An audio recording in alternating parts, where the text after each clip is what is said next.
Mateus 22, de 41 a 46.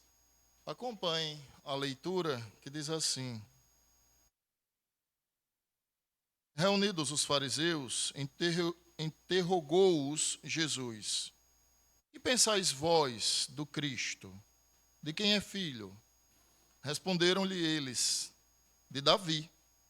Replicou-lhes Jesus: Como, pois, Davi, pelo Espírito, chama-lhe Senhor, dizendo: Disse o Senhor a meu Senhor: Assenta-te à minha direita, até que eu ponha os teus inimigos debaixo dos teus pés. Verso 45. Se Davi, pois, lhe chama de Senhor, como é ele seu filho? E ninguém lhe podia responder palavra, nem ousou alguém, a partir daquele dia, fazer-lhe pergunta. Vamos orar mais uma vez, irmãos, brevemente. Senhor, que as palavras dos meus lábios e o meditar do meu coração sejam agradáveis na Tua presença, Senhor, rocha minha, e em Cristo, Redentor nosso. Amém. A gente lê os evangelhos e nota nitidamente que haviam alguns grupos que perseguiam o Senhor Jesus. O mais famoso deles, sem sombra de dúvidas, foram os fariseus. Mas nós também temos os saduceus. Nós temos escribas que, de alguma forma, também tentavam causar alguma dificuldade ao ministério do Senhor Jesus Cristo. Então, quando lemos esse texto que acabei de fazer, irmãos, nós pensamos assim: Jesus foi profundo na sua pergunta de quem é ou o que pensam vocês acerca do Cristo, de quem ele é filho. Só que todo texto que a gente lê, que reflete, é necessário analisar o contexto. Se sempre se avaliasse o contexto para compreender o texto, dificilmente se teria a heresia. As heresias nascem justamente por não se pensar no contexto, não avaliar o contexto. Por exemplo, tudo posso naquele que me fortalece. É um texto bíblico? Obviamente que sim. Mas o que é que ocorre? As pessoas entendem que elas podem todas as coisas com base no poder que Deus lhes dá. Essa interpretação está equivocada. Não é isso que o texto está dizendo. Se você olhar o contexto, você vai perceber que Paulo faz uma narrativa sobre todo o seu sofrimento pelo Evangelho. E esse texto, portanto, ele é a conclusão, depois de fazer uma análise de tudo o que ele passou, de que ele resistiu a tudo aquilo graças à boa mão do Senhor que esteve sobre ele. Salmos 23, versículo 1, outro equívoco. O Senhor é o meu pastor e nada me faltará. As pessoas pensam que pelo fato de ter o Senhor como pastor, elas estão isentas de toda e qualquer privação. Está equivocada essa interpretação. Ou seja, não se analisou o contexto.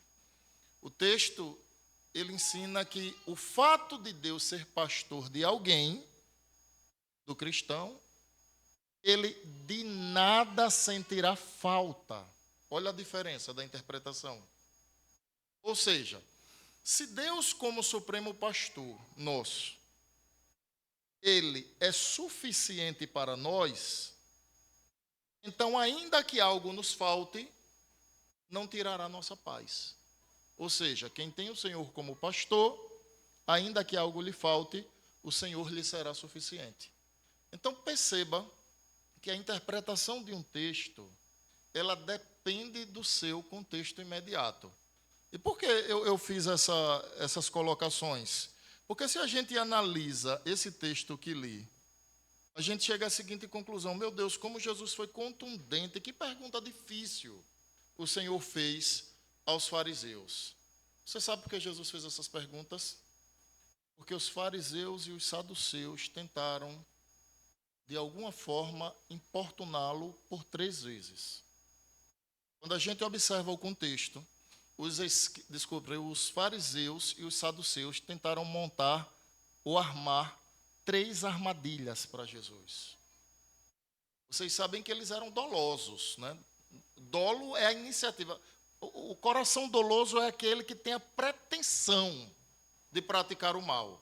Então, não é a ideia do mal que foi praticado por acidente. De repente, eu falo alguma coisa e essa palavra lhe magoa. Essa palavra que eu me refiro não é a pregação, mas essa palavra lhe magoa. Ora, eu não tive a intenção, ainda que tenha tido culpa. Mas dolo não. Dolo eu tenho a pretensão de lhe magoar. A Escritura diz assim: ai daquele que apressa os seus passos para o pecado. O que a Escritura está condenando aí é o dolo. Porque o pecado na vida do crente sempre deve ser o quê? Um acidente. Não posso planejar o pecado.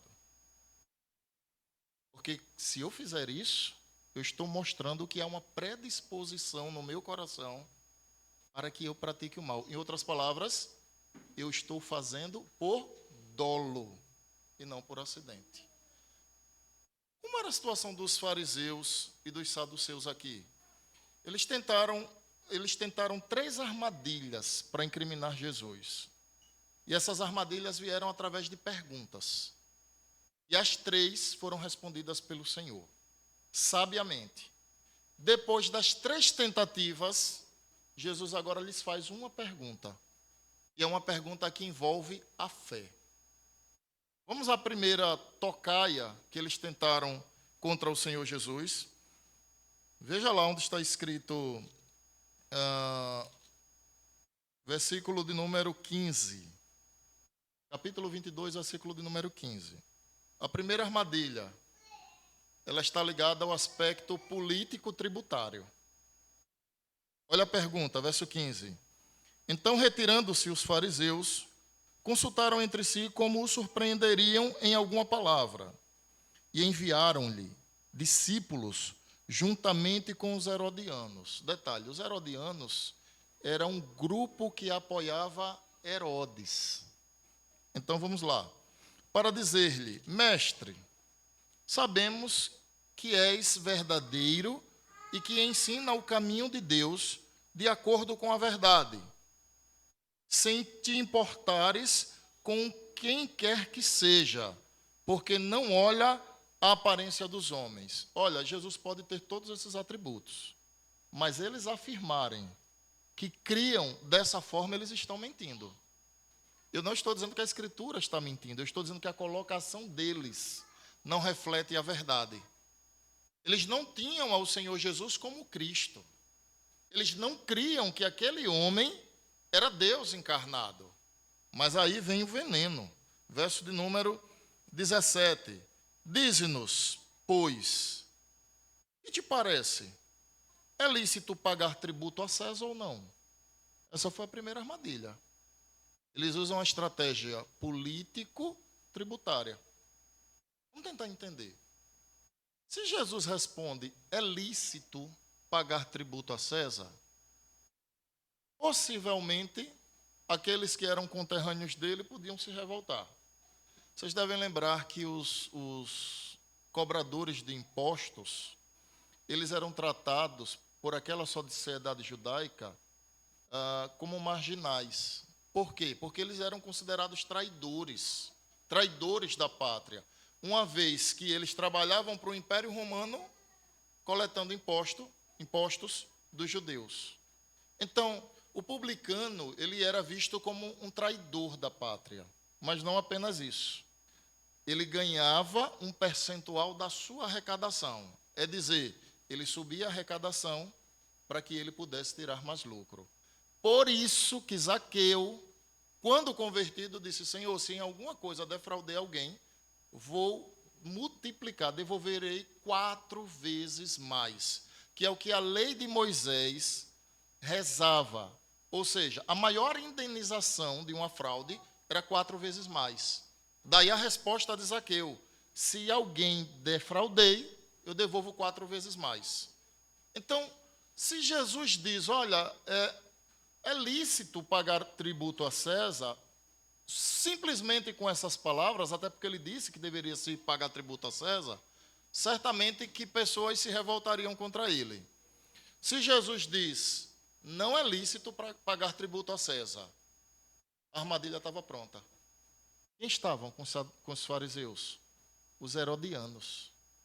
A intenção deles é que Jesus dissesse, não paguem tributo a César, porque dali ele já sairia preso. Qual era a ideia? A ideia era acusá-lo de sonegação de imposto. Olha a Receita Federal. Vocês sabem que a Receita não alisa ninguém, né? A Receita não tem pena de ninguém. O órgão do governo que eu mais amo é a Receita do Coração. É a Receita Federal. Não que eu sonegue impostos, irmãos, obviamente que não, mas pela crueldade que se pratica. Certamente que você, ainda que compreenda que é necessário pagar impostos, porque é necessário, mas você tem aquele sentimento de injustiça diante dos tributos, sobretudo da Receita Federal. É difícil de lidar com isso. Mas um dia Deus cobrará, inclusive dos governos, o que eles fazem.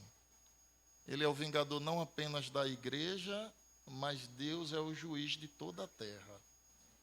Bendito seja Deus. A intenção era pegar Jesus no flagra e acusá-lo, portanto, de sonegador. Ali estavam os herodianos. Para quê? Já para capturá-lo e acusá-lo a fim de matá-lo. Mas olha a resposta de Jesus, irmãos. O Senhor, na sua santa sabedoria, verso 18, Jesus, porém, conhecendo-lhes a malícia, respondeu, por que me experimentais, hipócritas? Como Jesus lidava com a falsidade? Você sabe qual é o remédio para combater a falsidade? O remédio para combater a falsidade é a verdade. Observe que Jesus sempre combateu a falsidade com a verdade, desmascarando aqueles que eram hipócritas. A resposta de Jesus é porque vocês estão me experimentando. Vocês são hipócritas. Observe como Jesus lida com falsos mestres. Eu lembro que um dia alguém perguntou a um presbítero meu, o que você tem achado das mensagens do pastor? Aí o meu presbítero respondeu, um membro da igreja, né? O meu presbítero respondeu, bom, eu tenho achado bíblica. Ele tem pregado a Bíblia. E aí a pessoa externou que estava achando a mensagem muito dura. E aí, quando eu olho para Jesus, eu começo a perceber como Jesus trata os falsos profetas. Jesus não faz curva para acusá-los, para dizer, vocês são hipócritas. E vocês são hipócritas porque vocês estão me provando. Olha então a resposta do Senhor, verso de número 21. Desculpe, 20. E ele lhes perguntou, 19. Mostra-me a moeda do tributo. Trouxeram-lhe uma moeda. E ele lhes perguntou, de quem é esta esfinge? Inscrição. Responderam, de César. Então lhe disse, dai, pois, a César o que é de César, e a Deus o que é de Deus. Ouvindo isto, se admiraram, e deixando, foram-se. Essa foi a primeira armadilha. Eles investiram em um aspecto político-tributário. Jesus desfez toda a artimanha, os acusou de sua hipocrisia e se desvencilhou daquele mal. Aí eles tentam uma segunda, irmãos. Essa segunda, ela agora é tramada pelos saduceus, que era outra seita. E o propósito dos saduceus agora é questionar Jesus sobre algo que eles, os saduceus, não criam, ou seja, hipocrisia. Porque como é que você vai perguntar algo a Jesus acerca do que você não crê? Hipocrisia pura. Falta de conhecimento da verdade. Vejam, verso de número 23. Naquele dia aproximaram-se dele aqui é Jesus, alguns saduceus, que dizem não haver ressurreição. E lhe perguntaram, mestre, Moisés disse que se alguém morrer, não tendo filhos, seu irmão casará com a viúva e suscitará descendência ao falecido. Verso 25. Ora, havia entre nós 7 irmãos. Reparem a parábola agora, viu? Reparem a parábola. Havia entre nós 7 irmãos. O primeiro, tendo casado, morreu e não tendo descendência, deixou a mulher ao seu irmão. Verso 26. O mesmo sucedeu com o segundo, com o terceiro, até o sétimo. Depois de todos eles, morreu também a mulher. Olha o veneno, verso 28. Portanto, na ressurreição, de qual dos 7 será ela esposa? Porque todos a desposaram. Essa é a segunda tentativa, ligada a um aspecto ético. A questão é a seguinte: primeiro, eles não criam na ressurreição. Por quê? Porque os saduceus só criam no Pentateuco, que são os 5 primeiros livros escritos por Moisés. Para ele não haveria ressurreição. Então eles montam uma ideia para questionar Jesus, no intuito de que Jesus oferecesse uma resposta que lhe comprometesse. E a ideia deles é, olha, havia uma mulher que era casada com um determinado homem, esse tinha 7 irmãos, então ela ficou viúva, depois ficou viúva do segundo, do terceiro, do quarto, do quinto, do sexto, até o sétimo. No dia da ressurreição, quando essa mulher e esses homens ressurgirem, ela será esposa de quem? Olha a pergunta. Irmãos, eu reconheço que se essa pergunta fosse feita a nós, certamente que teríamos que refletir bastante. Mas Jesus é Deus e conhece o intento dos corações dos homens. Olha a resposta do Senhor, verso 28. Portanto, 27.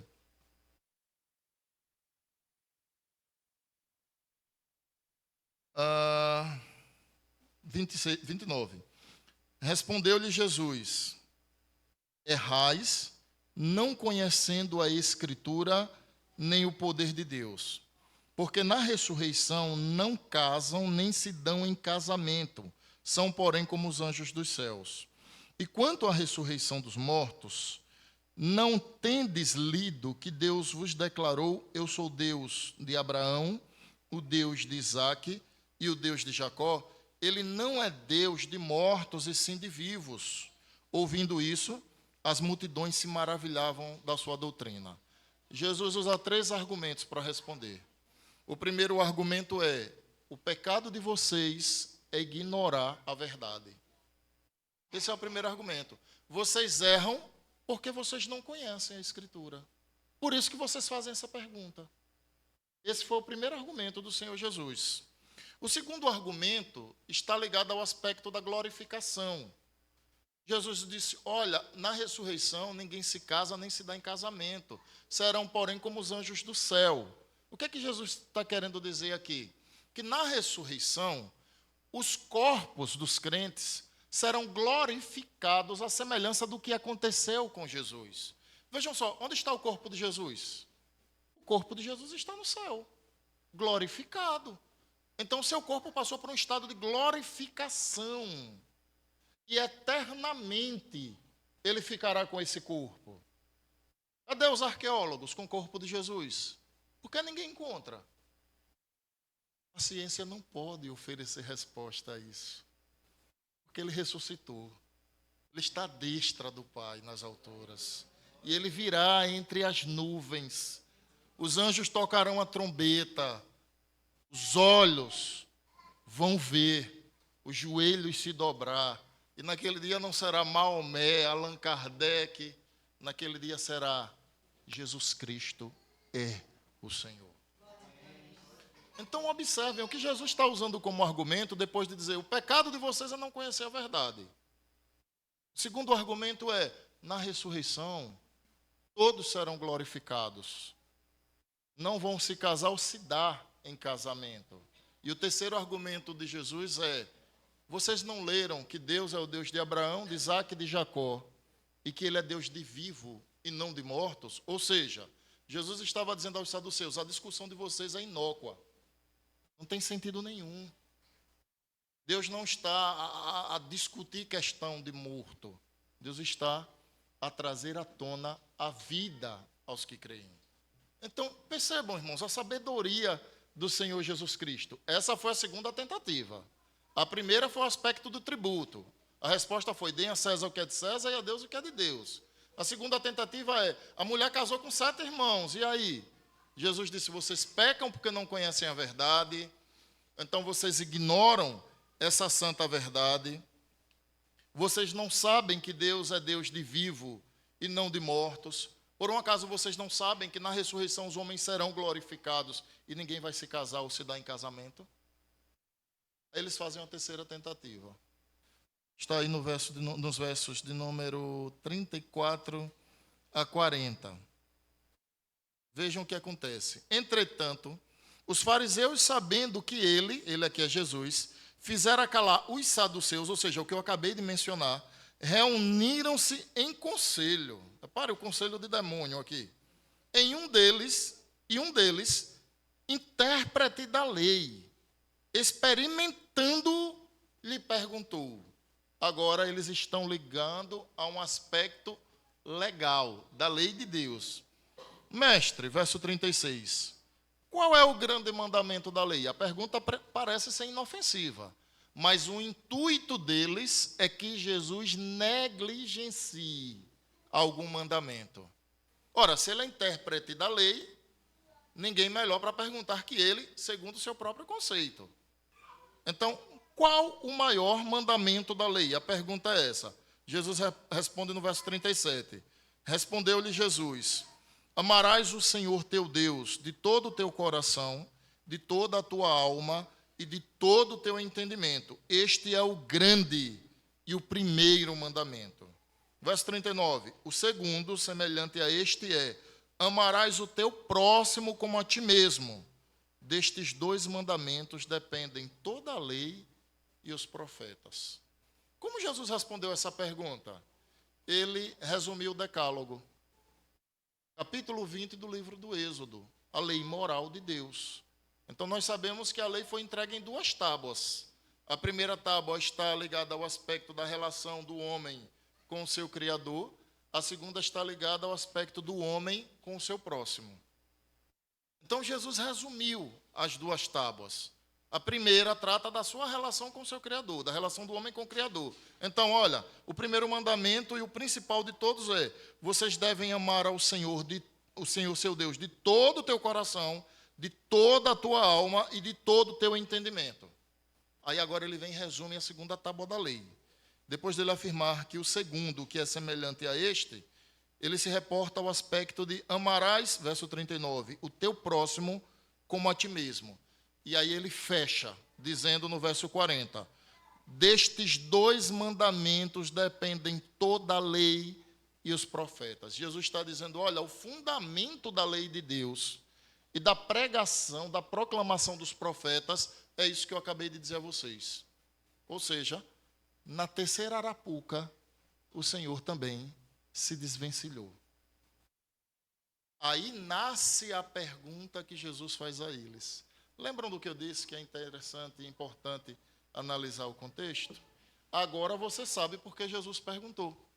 Porque eles tentaram a Deus. Eles tentaram a Deus. Eles questionaram Jesus com o intuito de flagrá-lo de alguma forma.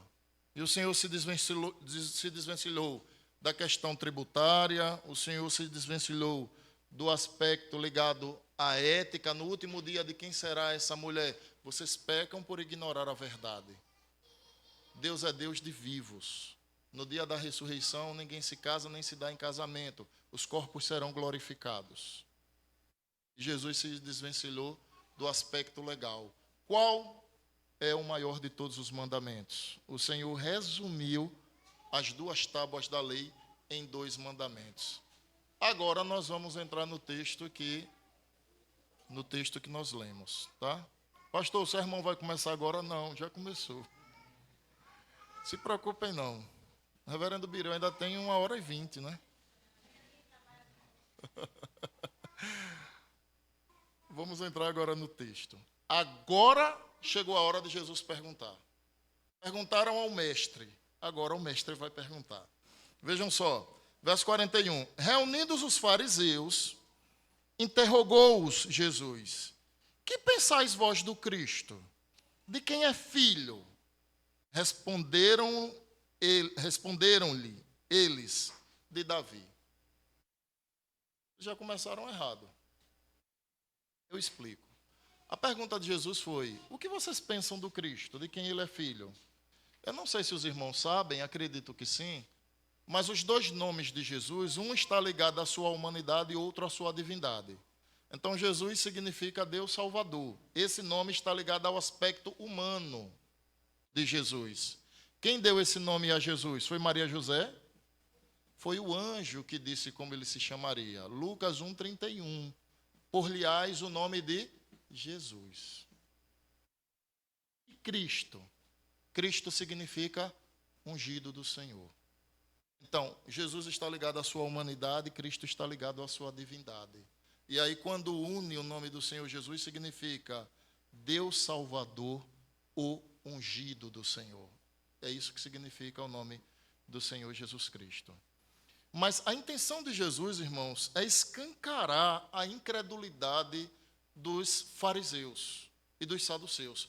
É demonstrar que, embora esses homens sejam homens apegados à lei e ao Antigo Testamento, eles são homens que os seus corações não têm fé. Pare um pouco e pense, eles estavam diante de quem? Eles estavam diante de Deus.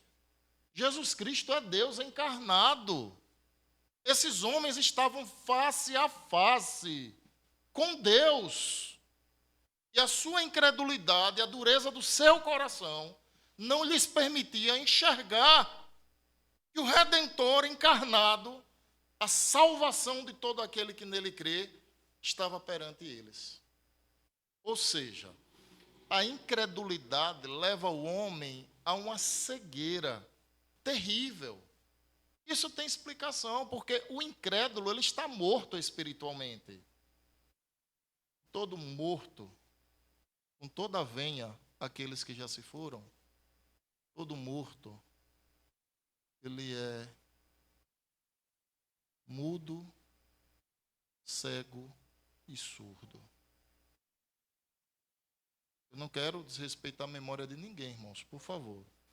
Até porque se há um povo que não deve ter dificuldade com a morte, somos nós, viu? Para mim seria estranho você se ofender com as minhas palavras. Você só é salvo porque alguém morreu. Então, se alguém se ofender com as minhas palavras, me parece que está ignorando a verdade. E isso não é arrogância minha, por favor. O que eu quero chamar a atenção é o seguinte: esses homens não enxergavam que o Cristo estava diante deles. E isso se dava pela morte espiritual a qual eles foram acometidos. Mas a resposta deles, externa Escritura, de alguma forma sim. Por quê? Abra sua Bíblia lá em Isaías capítulo 11, versículo de número 1. Veja que curioso. Um dos títulos do Senhor Jesus era Filho de Davi. Então, tendo isso em mente, eles respondem ao questionamento de Jesus. O Cristo é filho de Davi. Olha a profecia de Isaías, Isaías 11, verso 1. Do tronco de Jessé, Jessé que é o pai de Davi, sairá um rebento, e das suas raízes um renovo. Aqui nós temos três pessoas, Jessé, Davi e Jesus. Então, o judeu, ele cria que, de fato, Jesus viria da descendência de Davi, ou de Jessé, como, de fato, ele veio. Quando vocês lembram do cego de Jericó, qual era o clamor do cego? Jesus, filho de Davi, tem compaixão de mim. Então, um dos títulos do Messias era a sua filiação a Davi. Então, Jesus, filho de Davi. Só que aí, Jesus faz uma segunda pergunta que deixa eles completamente embaraçados. Olha a segunda pergunta, verso de número 43. Replicou-lhes Jesus: como, pois, Davi, pelo Espírito, chama-lhe Senhor, dizendo: disse o Senhor a meu Senhor, assenta-te à minha direita até que eu ponha os teus inimigos debaixo dos teus pés. Vá no Salmo 110, versículo de número 1. O Salmo 110 está profetizando isso.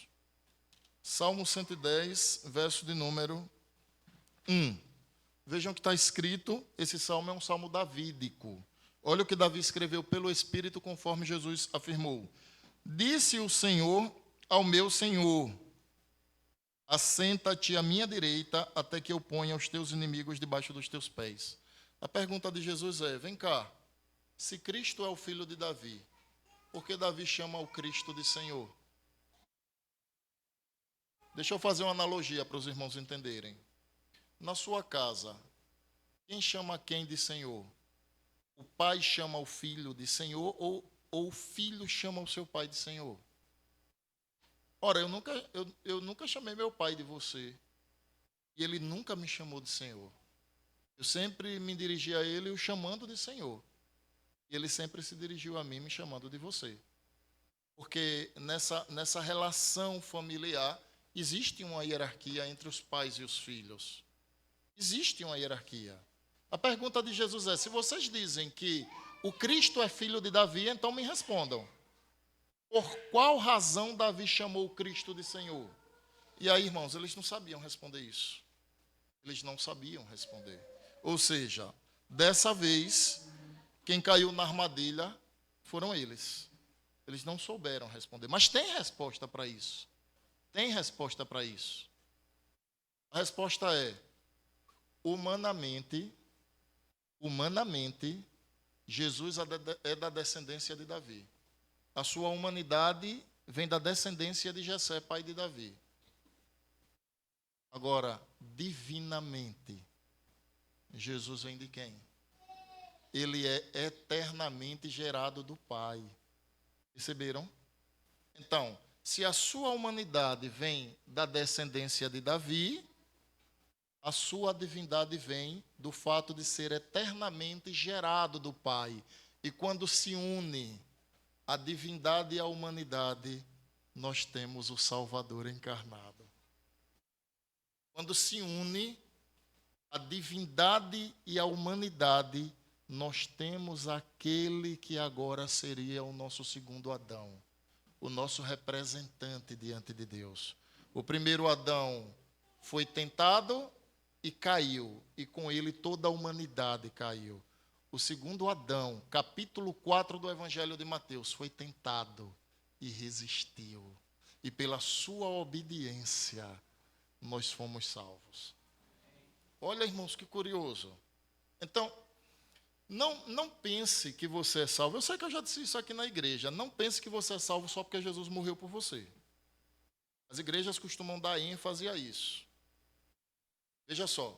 A morte de Jesus é o pagamento pelos nossos pecados. A morte de Jesus é a execução penal pelo pecado dos eleitos de Deus.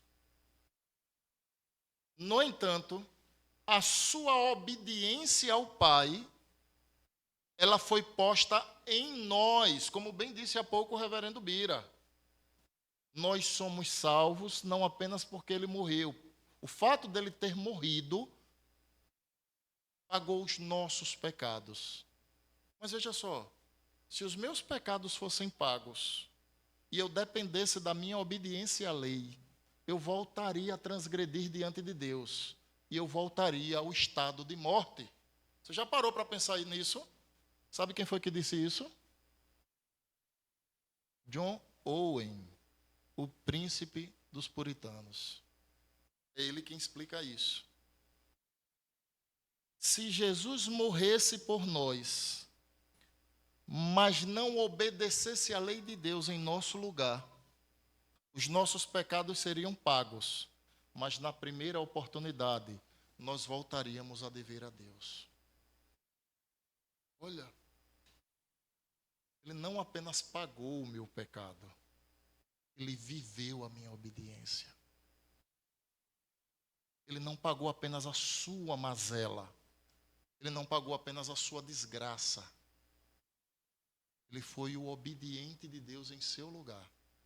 Ele cumpriu perfeitamente a vontade de Deus, satisfazendo a vontade do Pai. Deixa eu ilustrar para você entender isso. É como se o Pai olhasse dos céus, naquela cruz maldita. Eu chamo a cruz de maldita porque a cruz, de fato, eu sei que tem um hino que canta Bendita Cruz, mas para nós é, e para ele.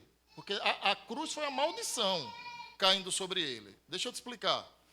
É como se Deus olhasse dos céus e visse o Senhor Jesus Cristo, carregando sobre ele os nossos pecados, e ele descarregasse toda a sua ira, todo o seu furor. Depois dele descarregar toda a sua ira, o Pai dissesse: agora a minha justiça foi feita. Agora eu estou satisfeito, porque a minha justiça se cumpriu no meu Filho. Irmãos, nós só teremos acesso aos céus e ao reino de Deus, não apenas porque ele morreu, mas porque ele viveu a nossa obediência, a qual nós éramos incapazes. Você não é capaz de obedecer perfeitamente à lei de Deus. E a Escritura diz lá em Tiago que quando nós quebramos um mandamento, nos tornamos réu de toda a lei. Só que a quebra de um mandamento é suficiente para levar o homem eternamente para o inferno.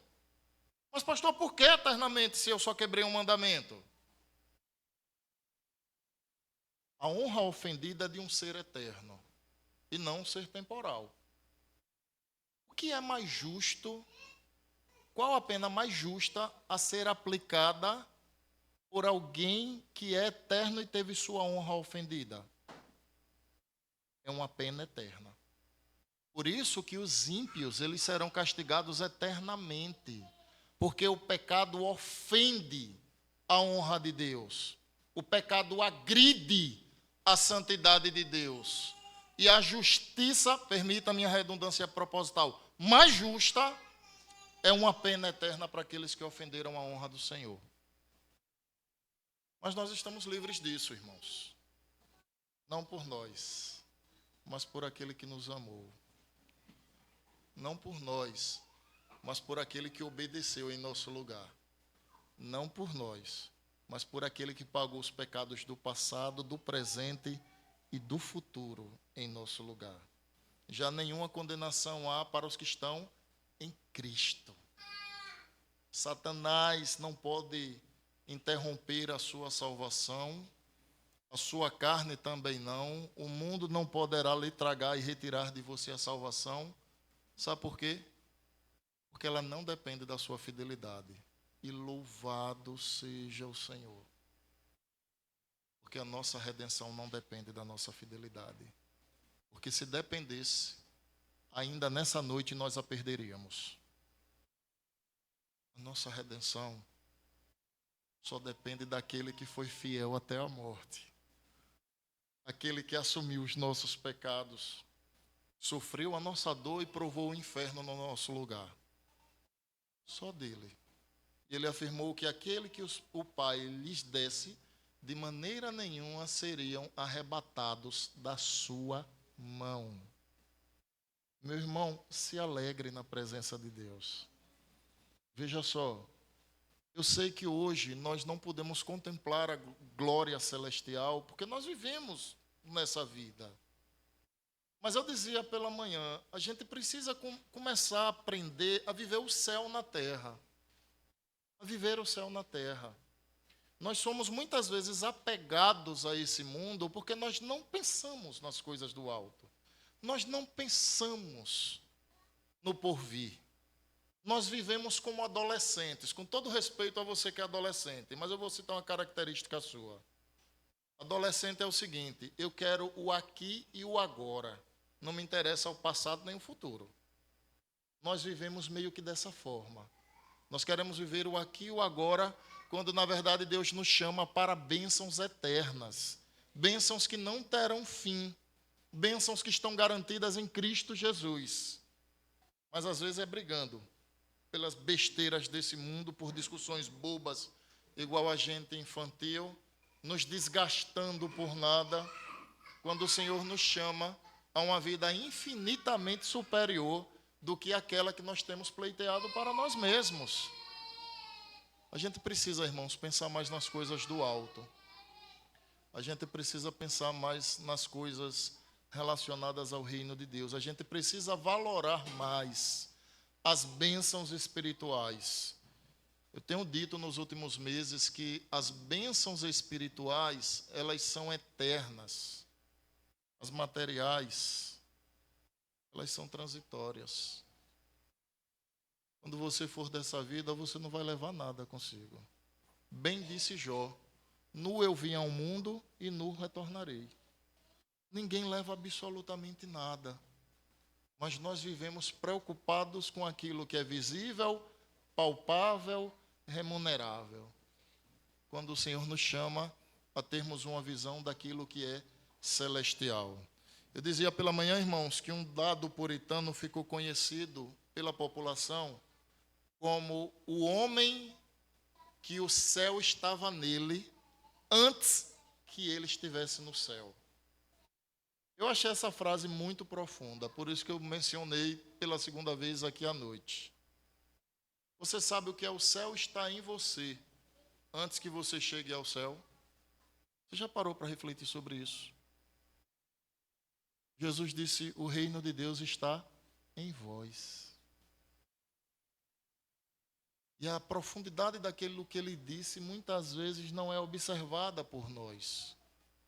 Por isso que, lamentavelmente, muitas vezes nós deixamos de nos deleitar nas bênçãos de Deus, porque os nossos olhos estão presos a essa terra.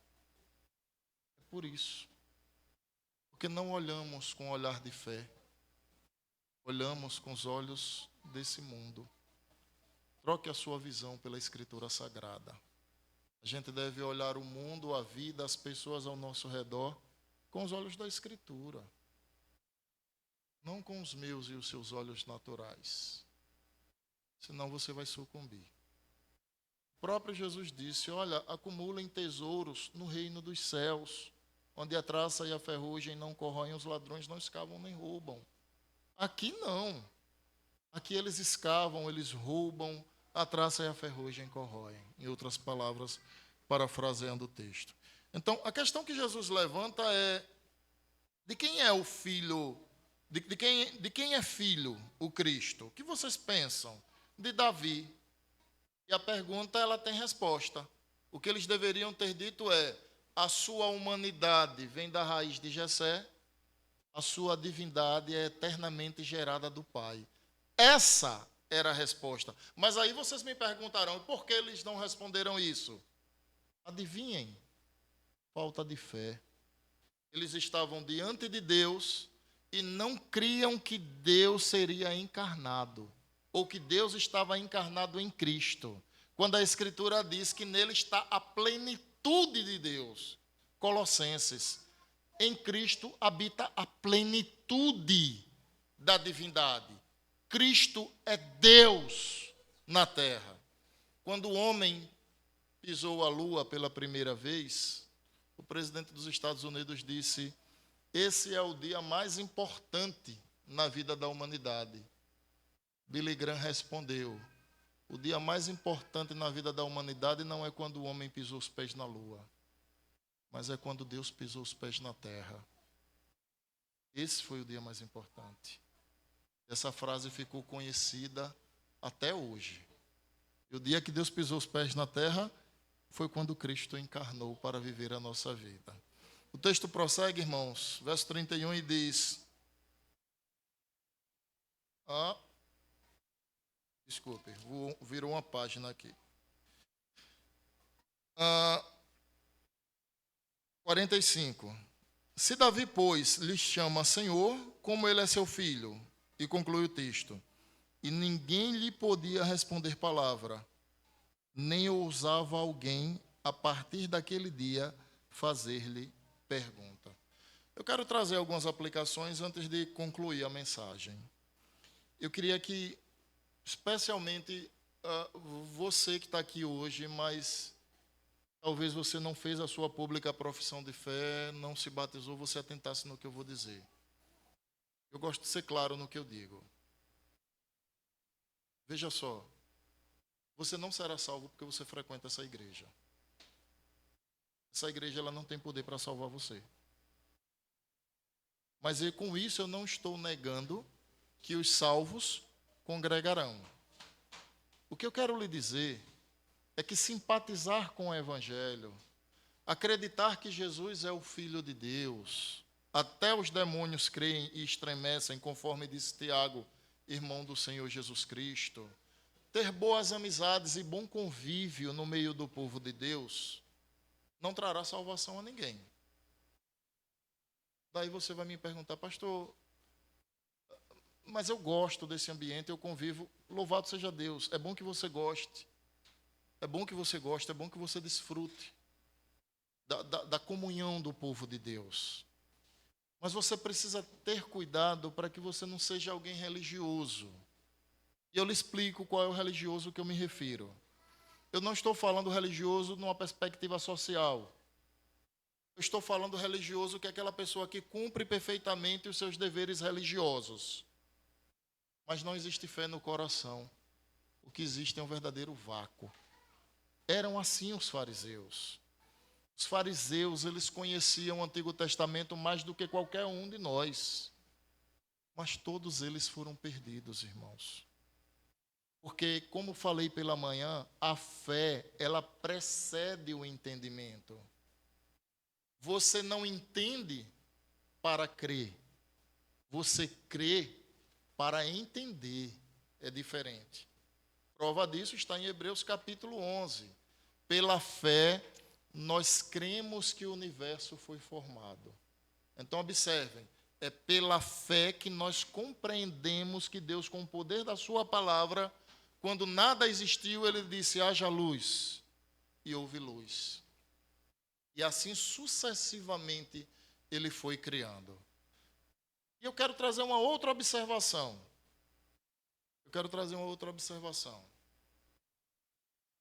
Nem todo mundo é filho de Deus. Talvez você pense assim, eu também sou um filho de Deus, como essas pessoas que aqui estão são. Não, nem todo mundo é filho de Deus. Existem os filhos de Deus e existem os filhos da ira de Deus. Para você não achar que eu estou exagerando, eu quero convidá-lo a abrir a sua Bíblia lá em Efésios capítulo de número 2. Vejam o que diz o texto. Efésios 2, a partir do versículo 1. Ele vos deu vida, estando vós mortos nos vossos delitos e pecados. Qual é o estado do homem sem Cristo? É o estado de morte espiritual. Todos os homens nascem fisicamente vivos e espiritualmente mortos. Ah, pastor, mas um bebê nasce espiritualmente morto? Salmos 51, versículo de número 5. Davi escreveu que em pecado me concebeu a minha mãe. O homem já nasce espiritualmente morto. Mas o texto segue e diz, verso 2, nos quais andastes outrora, segundo o curso deste mundo, segundo o príncipe da potestade do ar, do espírito que agora atua nos filhos da desobediência, entre os quais também todos nós andamos outrora, ou seja, antes de Cristo, nós estávamos nessa situação, segundo as inclinações da nossa carne, fazendo a vontade da carne e dos pensamentos. Olhem agora, irmãos. E éramos, por natureza, filhos da ira. Filhos da ira, como também os demais. Os demais aqui são os demais homens que rejeitam o Evangelho. Então, eu quero chamar a sua atenção que talvez você esteja convivendo entre nós, mas você ainda não manifestou a sua fé no Redentor. Você não será salvo porque está entre nós. Você será salvo se você crer na graça bendita. Se você crer naquele que foi sacrificado em seu lugar. Você será salvo com a compreensão de que nem eu, nem você tínhamos condições de pagar as nossas mazelas. Deus precisou se fazer pecado em nosso lugar para que nós herdássemos a vida eterna. Então, nem todos os homens são filhos de Deus. De um lado estão os filhos de Deus. E quem são os filhos de Deus? Deixa eu responder pela Bíblia. Fica mais bonito, né, irmãos, o sermão. Abra aí em João capítulo 1, versículo de número 12. João 1, versículo 11 e 12. Versículos. João 1, versículos 11 e 12. Veja o que diz. Evangelho de João 1, 11 e 12. Veio para o que era seu. Aqui ele está se referindo a Jesus. Jesus veio para o que era seu. E os seus não receberam. Mas a todos quanto o receberam, deu-lhes o poder de serem feitos filhos de Deus, a saber, aos que creem no seu nome. Então não existe meio termo. Ou alguém é filho de Deus, porque recebeu pela fé ao Senhor Jesus Cristo, ou, segundo o que nos diz o capítulo 2 de Efésios, alguém é filho da ira de Deus. Eu sei que essa doutrina caiu em desuso. Nos nossos dias não se fala mais da ira de Deus. Parece que Deus é alguém que está nos céus, pronto a nos servir. Nós vivemos a época do fast food da fé.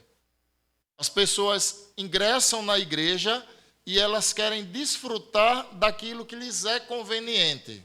Mas quando o evangelho lhes pede renúncia, quando o evangelho lhes pede confissão de pecados, coração quebrantado, coração rasgado diante do Senhor, isso elas não querem. Por quê?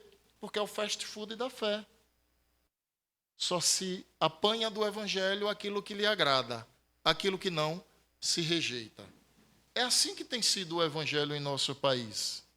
Mas a questão é, irmãos, o Senhor salvará aqueles que pela fé receberam a Cristo. E talvez você pense assim, pastor, mas eu nunca rejeitei o evangelho. Aí eu preciso lhe dizer que rejeitar o evangelho não é dizer, eu não quero a Jesus. É apenas não crer em Jesus. Quem não crê em Cristo como seu único e suficiente Salvador, automaticamente essa pessoa está rejeitando o evangelho. O evangelho é a boa nova de salvação para o pecador. Não crer nessa boa nova é uma rejeição natural à vontade de Deus.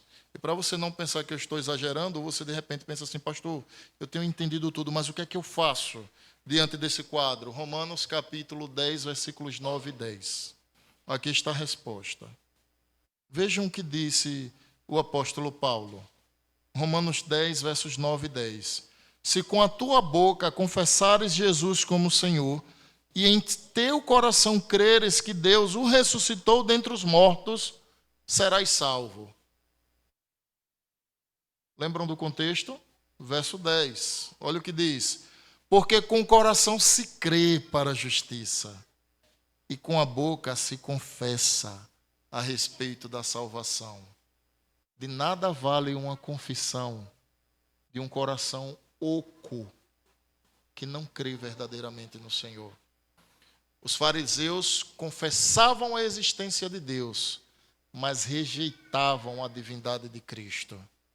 Os fariseus diziam obedecer à lei de Deus, mas desprezavam aquele que cumpriu perfeita e cabalmente a vontade do Pai Celestial.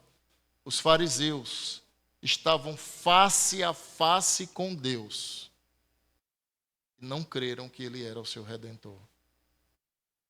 Irmãos, nós temos algumas tentações da nossa época e uma delas é a tentação de sermos um povo que ama a Deus com os lábios, mas não com o coração.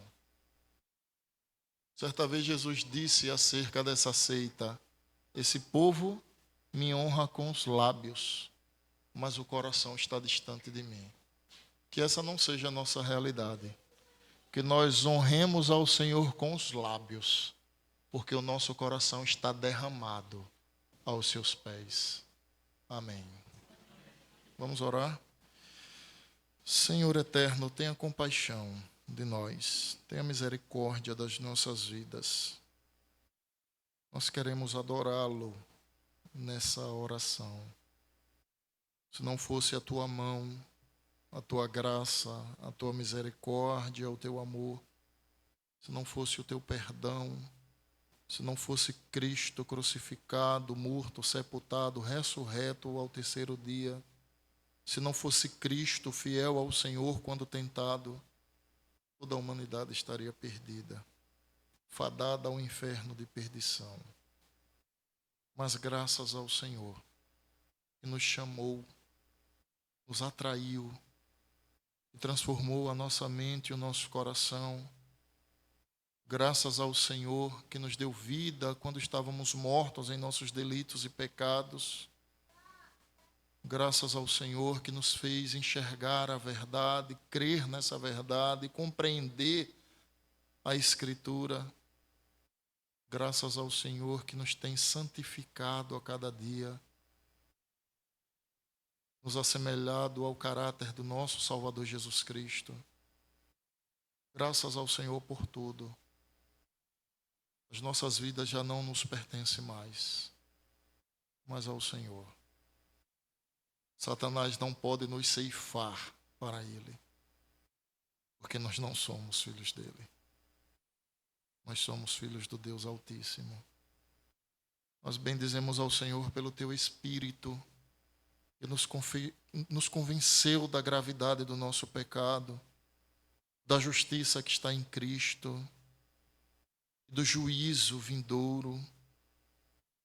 Nós bendizemos ao Senhor, Pai, pela oportunidade que nos é dada nessa noite de cultuar, de adorar, de reconhecer, de nos humilhar perante a Tua face, de dizer que sem o Senhor nós nada somos e nada podemos fazer. Deus eterno, obrigado pela nossa redenção. Obrigado pelo novo coração. Obrigado, Senhor, por nos alimentar a fé, por construir em nós a cada dia uma fé sólida, firme e fincada no Evangelho. Ajuda-nos a perseverar até o fim, Senhor. Ajuda-nos a amar mais ao Senhor que a nós mesmos. Ajuda-nos, meu Deus, a não vermos nada nesse mundo e em nossa vida mais precioso que o nosso Redentor. Ajuda-nos a amar mais ao Senhor, a sermos sinceros em nossas orações, a sermos humildes. Deus eterno, também rogamos que nessa noite o Senhor promova a salvação. O Senhor vá ao encontro daquele que está entre nós, no entanto, ainda não compreendeu essa mensagem. Produza nele fé para que ele compreenda, para que ele se arrependa e para que ele professe que não há salvação em nenhum outro. Abençoe essa igreja, meu Deus, para que a cada dia ela colha os frutos do seu trabalho fiel à Escritura. Abençoe aqueles que estão à frente desse rebanho. Derrama graça sobre graça. Fortalece-os e os santifica. Faz do teu povo aqui um povo mais santo, mais temente, mais perseverante. Um povo que ama ao Senhor antes dos lábios, com o coração. Professa esse amor através de um novo cântico. Faz isso, meu Deus, que pedimos não por merecimento nosso, mas por graça tua, por amor ao teu nome, para a tua glória, para a expansão do teu reino, em nome do nosso Salvador Jesus Cristo. Amém. Amém, irmãos. Deus abençoe a todos.